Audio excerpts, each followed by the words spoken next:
BSc first year के electronics paper के अंतर्गत आज हम इस वीडियो में असामान्य प्रक्षेपण एनोमलस डिस्पर्सन के बारे में पढ़ेंगे। इससे पहले वाले वीडियो में हमने सामान्य प्रक्षेपण नॉर्मल डिस्पर्सन पे डिस्कशन किया था कि जिसमें ये सिद्ध किया था कि आवर्ती बढ़ने पर प्रकाश की जो अपवर्तनांक है, आवर्ती बढ़ने पर अपवर्तनांक बढ़ता है, अर्थात बैंगनी रंग के लिए अपवर्तनांक का मान लाल रंग की अपेक्षा अधिक होता है। वो सामान्य प्रक्षेपण था। अब हम चूँकि इस वीडियो में असामान्य प्रक्षेपण के बारे में डिस्कशन कर रहे हैं, तो जब आपतित प्रकाश या विद्युत चुम्बकीय तरंगों की आवृत्ति ओमेगा माध्यम के दोलकों की स्वाभाविक आवृत्ति ओमेगा 0 के समतुल्य होती है, तो इस स्थिति में असामान्य प्रक्षेपण की घटना प्राप्त होती है। जैसे उदाहरण के लिए बात करें कि जब आपतित प्रकाश को सोडियम के वाष्प से निर्गत कराते हैं और साथ ही प्रकाश की आवृत्ति ओमेगा सोडियम की अवशोषण रेखा डी की आवृत्ति के लगभग समान होती है, तो असामान्य विक्षेपण की घटना घटित होती है। अर्थात स्वाभाविक आवृत्ति के निकट ओमेगा में वृद्धि से अपवर्तनांक का मान घटता है। इस घटना को असामान्य प्रक्षेपण कहते हैं। अर्थात जब आवृत्ति में वृद्धि से यदि अपवर्तनांक का मान बढ़ता हो तो सामान्य प्रक्षेपण कहलाएगा, और जब स्वाभाविक आवृत्ति के निकट जब ओमेगा के मान में आवृत्ति के मान में वृद्धि करने पर यदि अपवर्तनांक का मान घटता है तो यह घटना असामान्य प्रक्षेपण कहलाती है। तो इसका जब हम गणितीय विश्लेषण करें तो माना माध्यम का जो कॉम्प्लेक्स या सम्मिश्र अपवर्तनांक n का मान इस सूत्र से दिया जाता है, n बराबर अल्फा प्लस आटा बीटा। यहाँ पर अल्फा और बीटा सम्मिश्र अपवर्तनांक के वास्तविक तथा काल्पनिक घटक हैं। तो यहाँ पर जो हमारा जो समीकरण है, इसको हम 12 नंबर समीकरण दे रहे हैं। इस समीकरण को हम समीकरण 8 में रखकर, जो हमने पीछे वाले वीडियो में बात की थी, वास्तविक तथा काल्पनिक घटकों की तुलना करने पर समीकरण 8 ये है, इस ब्रैकेट में बंद है, n स्क्वायर माइनस 1 बराबर पी ए अपॉन एप्सिलॉन 0। इसमें जब ये वैल्यू रखकर इसके काल्पनिक और वास्तविक भागों को अलग अलग करते हैं, घटकों की तुलना करते हैं, तो alpha square minus beta square बराबर हमें जो प्राप्त होता है वह राशि है alpha square minus beta square बराबर 1 प्लस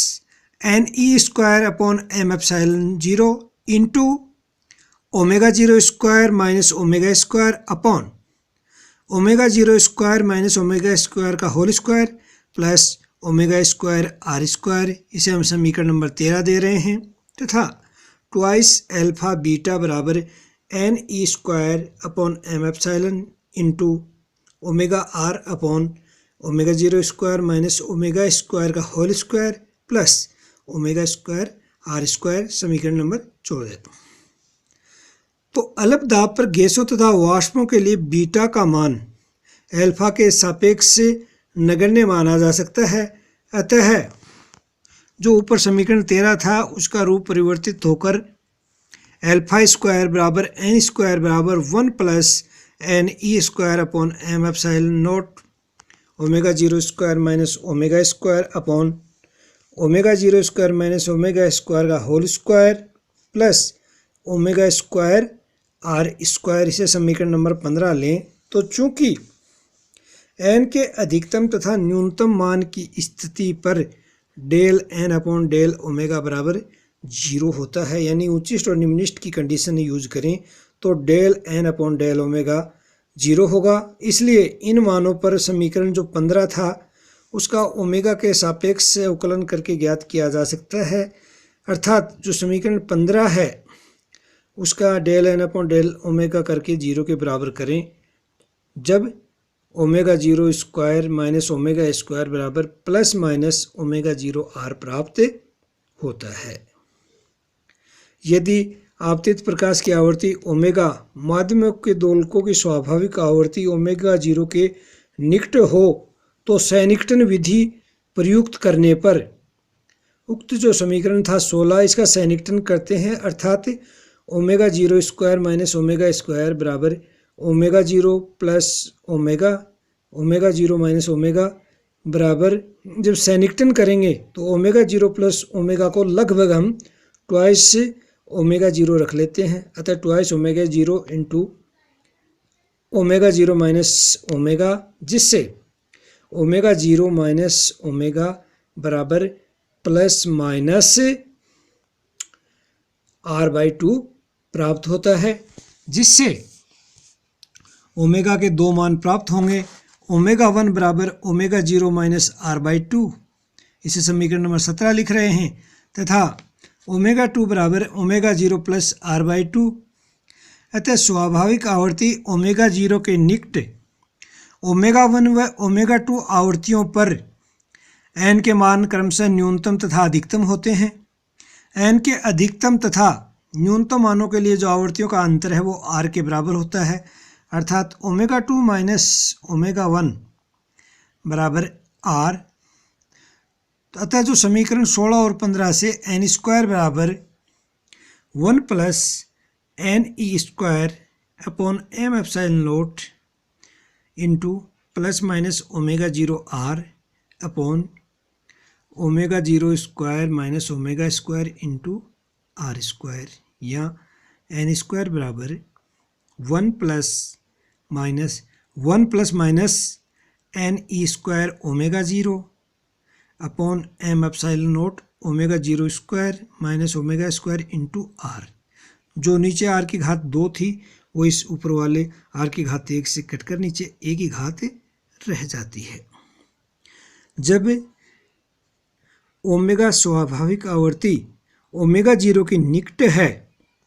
तब ओमेगा लगभग ओमेगा 0 का ऑर्डर है, तो ओमेगा की और ओमेगा 0 को लगभग बराबर मानकर जो समीकरण 19 में ये वैल्यू रखते हैं तो हमें प्राप्त होता है अपवर्तनांक का स्क्वायर, अर्थात एन स्क्वायर बराबर 1 plus minus N E square upon 2m epsilon 0 omega 0 into R. ये जो सूत्र हम ज्ञात कर रहे हैं ये सैनिकटन सूत्र ज्ञात कर रहे हैं, जिससे n बराबर 1 plus minus N E square upon twice M epsilon 0 omega 0 R की होल पावर हाफ, यानी इसका वर्गमूल। ये जो व्यंजक है कोष्टक में इसकी पावर हाफ अर्थात इसका वर्गमूल ले रहे हैं। तो उक्त समीकरणों से ये प्रकट होता है, ये ज्ञात होता है कि जब ओमेगा 2 बराबर ओमेगा 0 प्लस r/2 आवर्ती पर जो माध्यम के अपवर्तनांक का मान है वो न्यूनतम आता है, तथा जब ओमेगा 0 बराबर ओमेगा 0 माइनस r/2 आवर्ती होती है तो माध्यम का अपवर्तनांक अधिकतम आता है, क्योंकि इस सूत्र में जो ओमेगा 0 है वो 1 प्लस माइनस के साथ ही अपोन में ही लगा हुआ है, अर्थात ओमेगा की वैल्यू जब कम होगी तो एन का मान अधिक होगा, और जब ओमेगा की वैल्यू अधिक होगी तो एन का मान कम प्राप्त होता है। अतः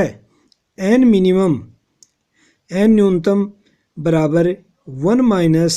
N E square upon twice M epsilon 0 omega 0 R की होल पावर हाफ, जब ओमेगा बराबर ओमेगा 0 प्लस r/2 हो, तथा एन मैक्सिमम बराबर 1 plus N E square upon twice M epsilon 0 omega 0 R की पावर हाफ, जब ओमेगा बराबर omega 0 minus r/2 हो, अर्थात ओमेगा की वैल्यू कम हो। तो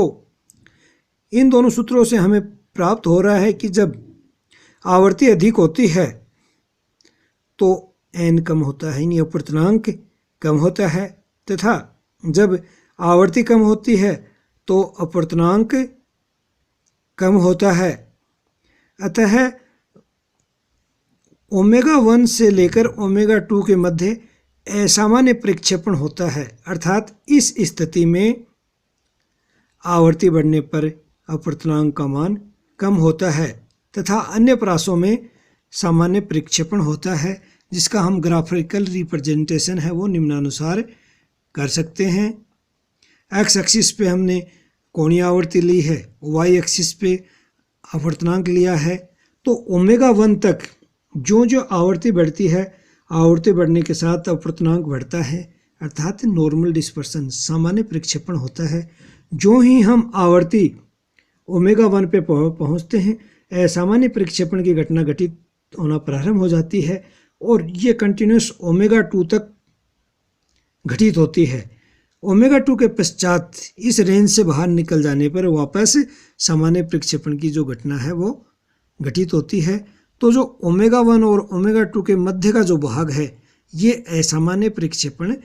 प्रदर्शित करता है।